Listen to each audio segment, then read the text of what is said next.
normalement, tu dois être si. הנה אנחנו מתקשרים, כל עם ישראל עמנו לכל הצדיקים האמיתיים שבית עלינו, כל הצדיקים האמיתיים שוכני עפר קדושים אשר ועשמה ובפרט. Et en particulier, on veut s'attacher à l'auteur des Sipurim Asiyot, Rabbi Nachman ben Simcha ben Fege, הנחל נחל נובע, נובע מקור חוכמה.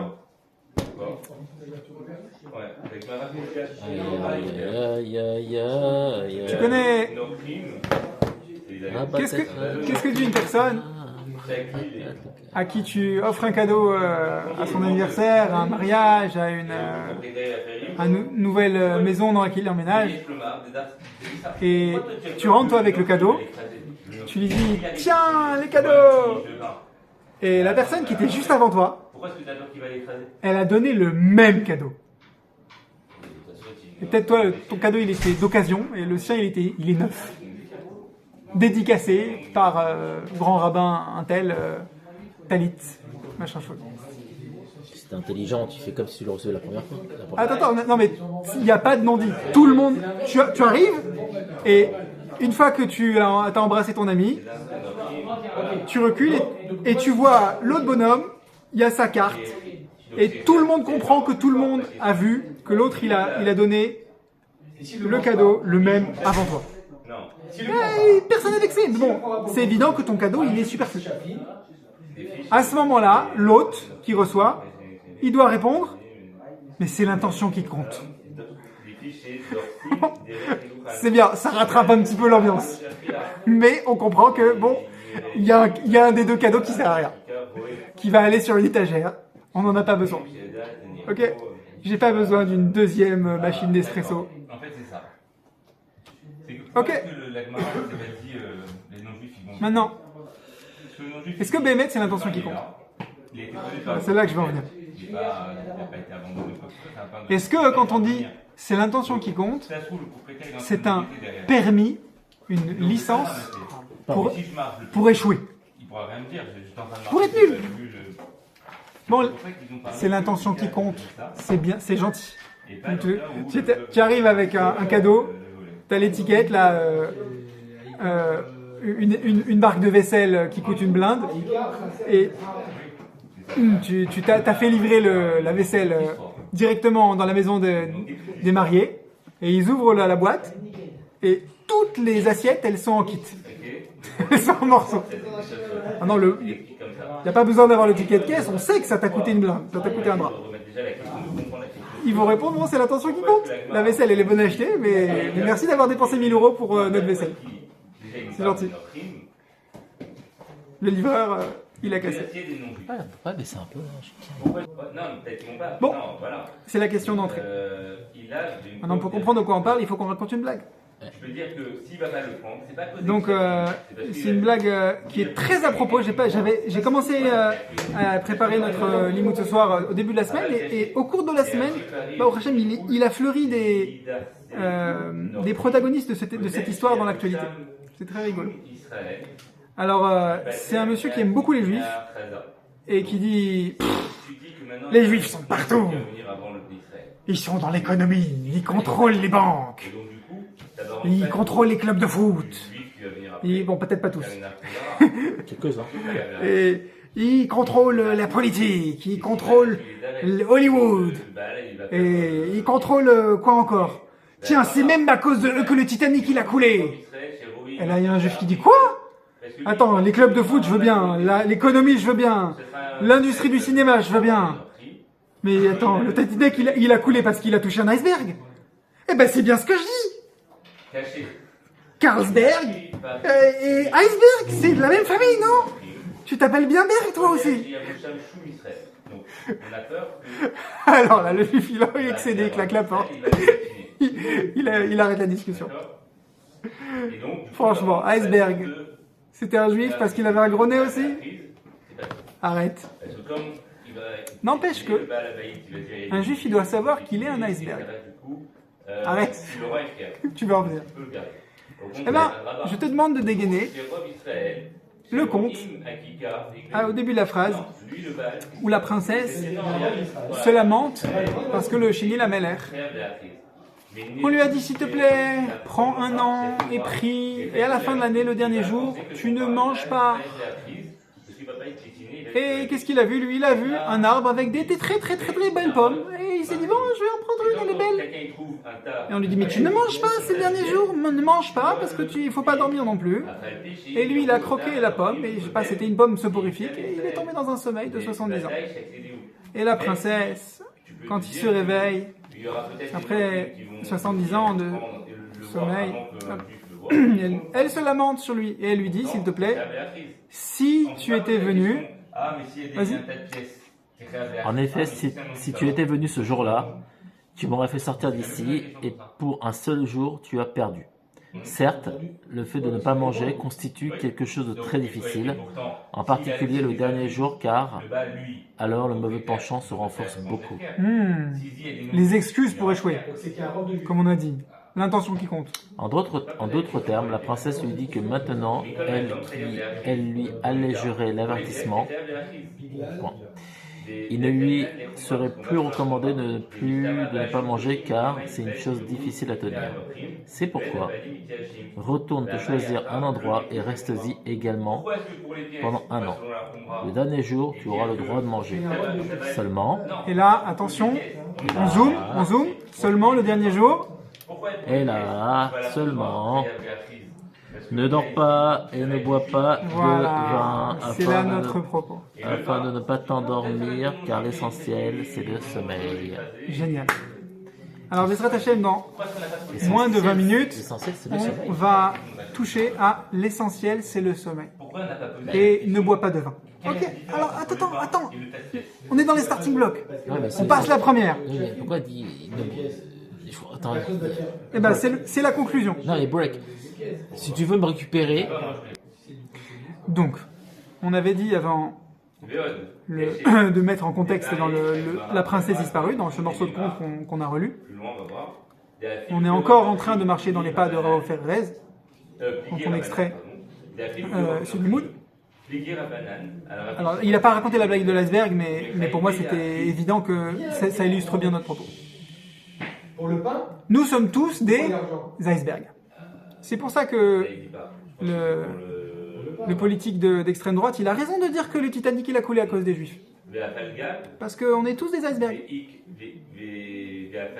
À savoir s'il n'y avait pas un Juif là sur ce iceberg qui l'a téléguidé. Peut-être que le pain, les nourrit. La partie cachée d'un Juif, d'un être humain, c'est l'essentiel de cette personne. La pnimiout, l'intériorité, c'est le icard de ta personne. Comme un iceberg. Et encore, un iceberg, c'est 90%, quelque chose comme ça, qui est enfoui, sous le niveau de l'eau. 10% qui dépasse. Alva est qu'il y ait déjà 10% de ta personne qui dépasse. Tu serais déjà bien avancé. On est tellement riche et on est tellement pas conscient de la richesse intérieure qu'on a que je pense qu'il y a beaucoup plus que 90% desquels on passe à côté. Alors, il y a une phrase du Baal Shem Tov qui est très connue. C'est là où se trouve, l'homme se trouve là où ses pensées se trouvent. Adam nimsa bemakom she amarchavot shelo nimsot. Là où tes pensées se trouvent, c'est là que tu es. Et Rav Ofer Erez, dans son commentaire sur la princesse disparue, il va dire, et encore plus que tes pensées, il y a un niveau de la personne, un étage de la construction de la Neshama, qui s'appelle Ratson, qui est encore au-delà de la pensée. C'est-à-dire que tu peux regarder un film, et ça va occuper tes pensées. Mais est-ce que ça veut dire que tu veux passer ta vie dans ce film? Non. Peut-être que tu cherchais une distraction, mais ta volonté, c'est pas de vivre un film. C'est pas d'avoir la même vie que les personnages dans le film. C'est pas de passer ta vie à te distraire. C'est juste que tu as jugé qu'il te fallait une distraction momentanée. Deuxièmement, Donc, et si c'est un juif, on comprend comment ça se totalement construit. c'est ta Le personne, Ratson, c'est un niveau quand la de ta personne qui est plus intime, plus profond, plus essentiel que même tes pensées. Alors déjà que le Baal Shem Tov, il te dit que tes pensées, c'est là où tu te trouves. A fortiori que le Ratson, c'est encore plus profond. C'est encore plus ça qui te définit.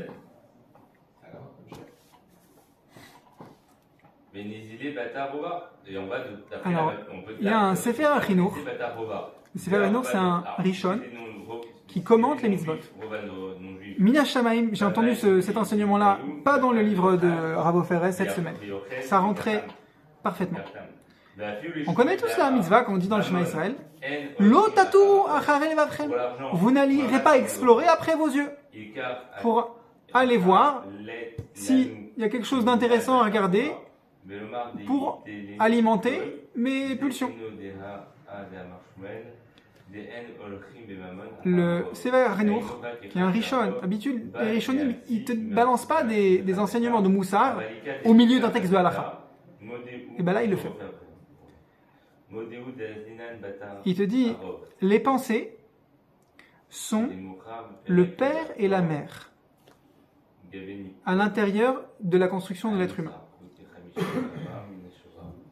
Et les enfants de ce père et cette mère sont tes actes. C'est-à-dire que les pensées engendrent tes actes. Tu vas me dire, bon, ok, ouais, évidemment, je pense avant d'agir. Kalva Romer, dit le Sefer HaChinuch, que ton Ratson dirige toute ta vie. La douille, le problème qui sous-tend cette avéra de l'Otaturu, c'est que tu alimentes ton Ratson avec un objet de désir qui est faux.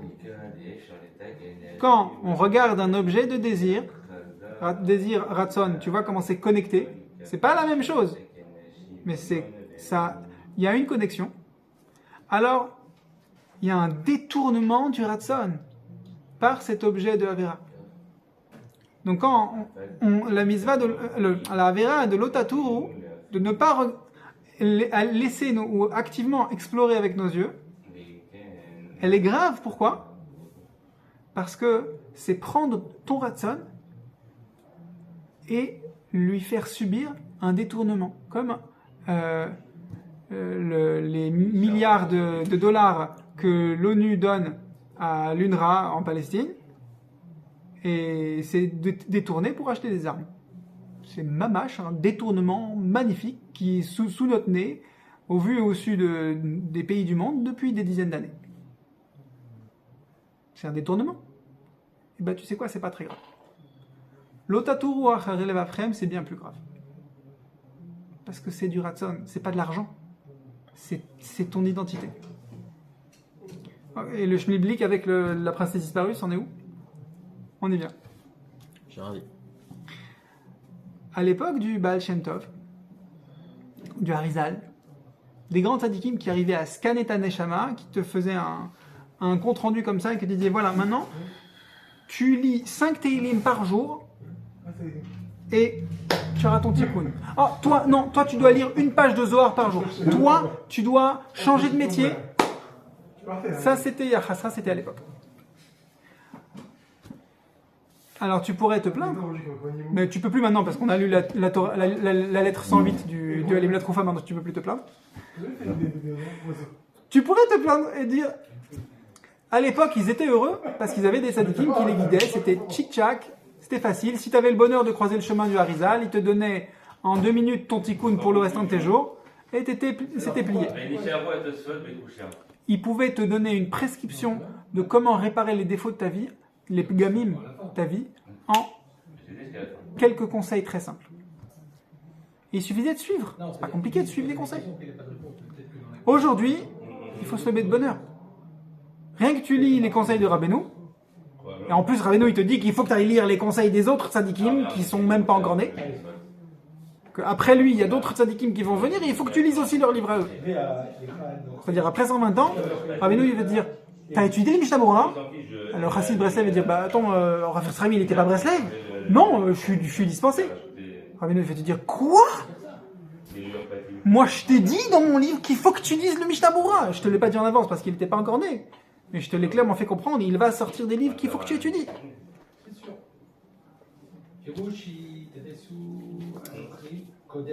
Alors aujourd'hui, on n'a pas les tzadikim pour nous dire quoi faire. On a les conseils de l'enseignement de Torah qui contiennent une foultitude de conseils. Comment tu peux tout faire? Il faut que tu fasses tous les conseils pour trouver ton tikkun. C'est quoi? C'est que tu vas avoir des non-juifs. Alors d'abord, il faut que tu saches que des tzadikim amitim qui sont capables de donner des conseils comme le Harizal et le Baal Shem Tov, il en existe aujourd'hui. Ça c'est Vadaï. On n'a pas le droit de croire qu'il n'en existe plus. Seulement, Hachem, il a fait exprès de les cacher. Hachem, il interdit à ces tzadikim-là de nous donner une fiche clé en main. Par exemple, un exemple contemporain. Alors, on a perdu là dans l'année Rav Meir Mazouz Zatzal. Il avait un talmid dans les Yeshiva Kisei Rachamim, le Menuchat Ahava, le Birkat Hashem, Rav Moshe Levi Zatzal. Il est parti, il n'avait pas 40 ans. C'est un posek halacha qui n'avait pas 40 ans. Qu'est-ce qu'il a fait, ce monsieur, Rav Moshe Levi? Il a écrit le Menuchat Ahava, un livre de halacha sur Shabbat, incontournable aujourd'hui. Ensuite, il est allé voir Rav Amos Guetta de Netanya, qui est encore vivant. Sa vie tient qu'à un film, mais il est encore vivant aujourd'hui. Ouais. Il lui a demandé, Kvod Harav, quel est mon tikkun? Sous-entendu, quelle case est-ce que je dois cocher pour être accompli dans ma vie? Rav Amos lui a dit, brachot. Débrouille-toi. Il a écrit Birkat Hashem. Il a publié Birkat Hashem, il est niftar. C'est-à-dire que son tikkun, je ne sais même pas si lui il avait besoin d'écrire le Menuchat Ahava sur Shabbat. Nous on en avait besoin. C'est quoi le Birkat Hashem? C'est un livre de halacha sur les brachot en 5 volumes, monumental. Je ne vais pas dire qu'il répond à toutes les questions, mais il est délicieux à étudier. Et 5 volumes, vraiment, ça occupe. Rav Amos Guetta, il a dit à Rav Moshe Levi, en écrivant un livre de loi juive sur les brachot, tu vas cocher la case de ta vie, tu n'auras plus besoin de vivre, tu vas retourner sous le Kisei Kavod. Fis ça. Et pourquoi moi il me fait pas ça, Rav Guetta? Si je vais le voir, il va me dire pareil. Mordechai, tu dois traduire ce livre de Rav Arouche, que on fait la promotion parce que c'est le sujet du cours ce soir, Or Hadash, qui est en cours de traduction en français, je crois. Et c'est bon, t'auras plus besoin de passer encore 50 ans de dangereuse vie spirituelle sur Terre. T'auras réussi ta vie. Rav Amos Guetta, il va pas me dire ça. Il va me dire, Ya Baba, t'as étudié Rabbeinu, tu vas faire Idbo des doutes, et tu te débrouilles. Ouais, pourquoi je sais déjà qu'il va me dire ça? Parce que c'est ce que Rabbeinu dit que le Sheni Lamelech a fait. Ça veut pas dire que je suis mieux que Rav Moshe Levi, au contraire. Rav Moshe Levi il est mieux que moi, c'est de Vadaï. Mais moi j'ai besoin d'une machine à laver qui s'appelle une heure d'Idbo des doutes. J'ai besoin d'un costume sur mesure, un tikkun sur mesure, qui s'appelle faire une heure d'Idbo des doutes. Et si tu as du mal à faire Idbo des doutes, dit Rav Ofer, est-ce que tu dois déprimer? Est-ce que tu as une permission de déprimer? Comme on avait dit avant, l'intention qui compte. Ou est-ce que tu dois te forcer, te buter à faire une heure d'Idbo des doutes, coûte que coûte? Ou peut-être, troisième option, tu dois te réjouir que tu as essayé de faire une heure d'Idbo des doutes. Et que à tes yeux, tu n'as pas fait aussi bien que ce que tu voulais. Et te contenter de ce que tu as fait. Alors oui, je te le vends en mille, évidemment que c'est la troisième option. Mais je dis les deux premières pour déjà se mettre en jambe, comprendre dans quel panneau il ne faut pas tomber. Déprimer, non. Se forcer, se faire violence, non. Comme il dit Rav Ifrach, il ne faut pas se forcer, mais il faut s'efforcer. Il faut l'écouter un peu. Alors, c'est quoi la troisième option? La troisième option, ça embraye sur le cours qu'on va faire la semaine prochaine. Quand on fait le Bodedut, il y a une arme magnifique qui s'appelle les hitvadot. Avouer, reconnaître tes erreurs. Comme le Sheni Lamelech, il a reconnu ses erreurs. Quand est-ce qu'il a reconnu son erreur? Après qu'il ait passé la première sieste, de quelques années après qu'il ait mangé la pomme. Là, il a pris conscience de la gravité de la situation. Il a reconnu ses torts. Il a reconnu ses taouyot. Hitvadot, c'est Faut avouer. avouer. Vidouille. Ensuite, deuxième étape dans les doutes. Ça ne veut pas dire qu'il faut suivre une liste de courses comme ça. Ce sont des clés à dégainer, à manier dans ta des doutes. Et elles sont présentes en métaphore dans le conte de la princesse disparue. Et Bezrat Hashem, la semaine prochaine, on va les ouvrir. Ensuite, grâce au vidouille, tu as fait la part des choses, que les défauts que tu traînes, les casseroles que tu traînes, elles ne te définissent pas. Toi, tu es richesse spirituelle en profondeur de l'iceberg. Les petites saletés qui sont en surface de l'iceberg, c'est pas toi. Et donc, tu vas passer ensuite le plus clair de ton temps à célébrer tes nekudot tovot, ta richesse personnelle, tes midot, tes belles midot. Et ensuite, tu vas t'efforcer chez l'olipol beda'atra de pas tomber dans le yéhouch. Et là, s'il te plaît, là c'est la phrase la plus importante de toutes les 25 minutes de notre limite. Le but de cette recherche spirituelle du Sheni Lamelech ou de ton Iboudedout chaque jour, c'est Shelo Lipol Beda'atra. Que tu ne sois pas déçu de toi-même. Que tu ne dises pas je suis fini, j'y arriverai jamais. Je voulais résister à la colère, je voulais résister à toucher de l'argent volé, à toucher des subventions maintenant que j'ai fait mon alia pour ma CAF que je suis encore en France. Je voulais avoir de l'argent propre, mais bon, qu'est-ce que malade, ça, j'ai pas réussi à boucler le mois. Alors quand la CAF m'a envoyé 500 euros et que justement il me manquait 500 euros pour payer la scolarité de mes enfants depuis que j'ai fait mon alia en Israël, bah, j'ai pris l'argent. Mais c'est assourd. C'est tout bonnement assourd. Alors, c'est plié, tu vois, je crois que je suis pas fait pour faire l'alia. C'est une alia de sheker. Non, ne fais pas ça. Chez l'eau, l'ipol beda'atra. Ne tombe pas dans ton date. Ne dis pas que tu es un nul, que tu es un vendu, que tu es un échec. Tu cries vers Hachem. Hachem, au secours, il faut que tu m'aides là. J'y arrive pas, j'ai pas réussi à finir le mois, j'ai pas réussi à résister à la colère, j'ai pas réussi à venir à l'heure à mon limoud, j'ai pas fait Achana sur mon cours de Gemara, et mon moré de Gemara, il m'a taillé en pièces, il m'a dit Mordechai, t'as pas fait Achana, hein, t'as pas préparé, je vois que t'es absent, je vois que tu sais même pas sur quelle ligne on est. Tout à l'heure, j'ai fait trop fort. Depuis 10 jours, je suis sur un limoud de Gemara. On est en train de comparer deux passages de Gemara dans Shabbat et dans Betsa qui sont quasiment pareils. Alors, je te le donne en 1000. Mon moré de Gemara, il m'a dit Mordechai, on va prendre le passage de Gemara dans Betsa.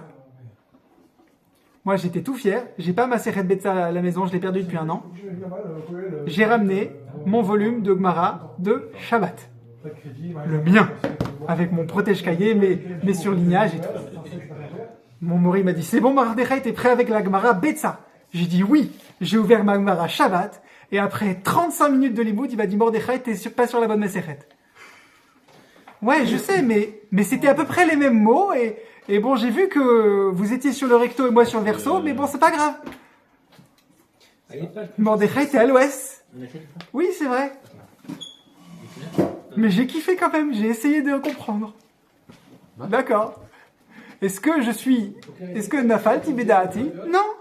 Il n'y a pas de... Après, j'ai pris l'album Maseret et on a continué ensemble. Mais tu comprends que le Ika, c'est que j'avais envie d'étudier. Ça fait 10 jours que je suis dans la Sougia. Ok, je me suis trompé de Maseret parce que j'ai pas encore digéré le fait que je me suis pas racheté la bonne Maseret. Mais j'ai étudié, j'ai préparé, pas assez, d'accord, mais quand même. Mais déçu, t'as l'air d'être déçu. Mais déçu, non.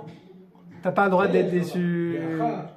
Parce que déçu, ça veut dire que ton existence, ton identité, l'essentiel, il est dans la partie immergée de l'iceberg qui peut être salie. Mais la partie immergée, l'essentiel de l'iceberg, de toi, le monsieur iceberg, qui est coupable d'avoir coulé le Titanic, eh ben, elle est intouchable. Ton ratson, l'essentiel, c'est l'intention. C'est l'intention qui compte. Ton ratson, il est pur. Personne ne peut dire ton ratson, il est coupable. Non, ton ratson, il est bon. Toi, tu voulais offrir un cadeau. Il est arrivé cassé. Ok, c'est pas ta faute. Donc maintenant, on doit conclure. Parce que la semaine prochaine, Rav Ofer Rest va nous expliquer les 3 clés où dans la Hidbo des doutes, on va faire l'itpateach, développer notre ratson. Donc c'est quoi le sikoum? Afin de libérer ma princesse disparue, c'est-à-dire, heureusement mon Moré Dogmara il vient de rentrer dans le Beth Midrash, il n'a pas entendu les 2 minutes passées. Afin de libérer la princesse disparue, à toi la tienne, c'est-à-dire afin d'être véritablement heureux, dire au Ferez, j'ai besoin de connaître ma volonté profonde. J'ai besoin d'exprimer mes retsonot tovot, mes nekudot tovot, ma richesse spirituelle. Et ce qui m'amènera à ne pas sombrer dans un sommeil spirituel. Et là, la boucle est bouclée. Mais Le sommeil spirituel, c'est passer à côté de qui tu es. Passer à côté du fait que l'essentiel de ta personne, c'est ta richesse.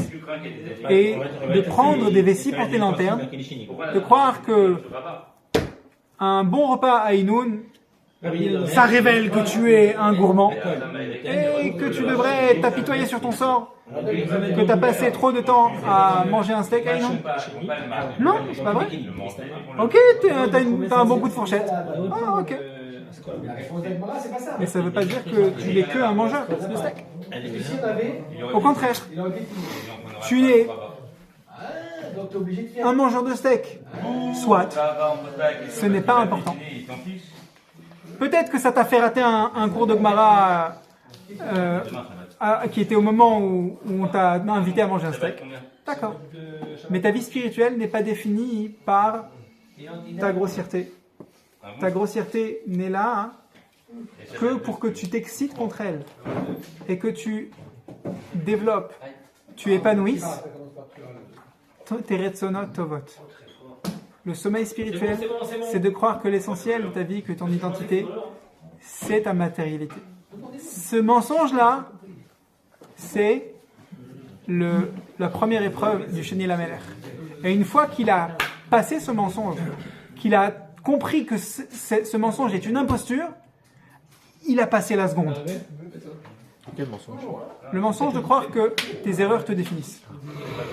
Non, tes volontés te définissent. elles te définissent pour le mal. Non, c'est pas possible. Tes volontés sont que bonnes parce qu'elles sont immergées, elles sont intouchables par le mal. Et là, tu passes la seconde. Attention, t'as pas libéré la Bat Meler. Tu vas encore te casser les dents. Parce que il va t'arriver la deuxième étape du Chéné la Meler. Tu vas boire le vin et tu vas encore dormir pour 70 ans. Mais tu es engagé sur la bonne étape. Shiratson Shiniske de faire un enregistrement de moins de 20 minutes pour qu'on arrive un peu plus au but et qu'on arrête de croire que l'essentiel c'est la partie immergée de l'iceberg, la partie qui est, on va dire, vulnérable aux accusations, mais que sache que l'essentiel, on vive que l'essentiel c'est la partie sous le niveau de l'eau, la partie qui est toujours propre, intouchable.